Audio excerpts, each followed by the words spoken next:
আসসালামু আলাইকুম pro cricket fans. দর্শক, আজকে সকালে বাংলাদেশ ওয়েস্ট ইন্ডিজের বিপক্ষে সিরিজের প্রথম টি-20তে মাঠে নেমেছিল এবং সেখানে কিন্তু টাইগাররা ওয়েস্ট ইন্ডিজকে রুদ্ধশ্বাস এক ম্যাচে 7 রানে হারিয়েছে। হাসানের বীরত্বের কথা আপনাকে বলতেই হবে, শেখ মেহেদীর দুর্দান্ত বোলিংয়ের কথা আপনাকে বলতেই হবে।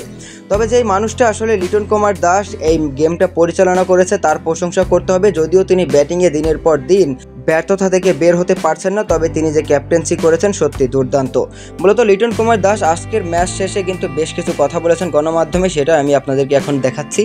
তিনি বলেছেন, আমি চাই খেলোয়াড়েরা আগ্রাসী ক্রিকেট খেলুক, এই মুহূর্তে তারা খুব ভালো ক্রিকেট খেলছে।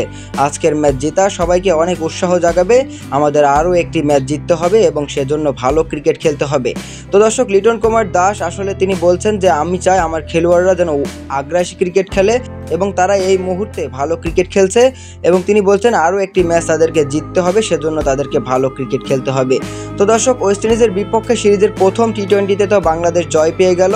এখন দ্বিতীয় টি-20 18 তারিখে ওই সকাল 6টায়। তো দর্শক, আপনার কি মনে হয় বাংলাদেশ কি পারবে ওয়েস্ট ইন্ডিজের বিপক্ষে সিরিজটা জিততে?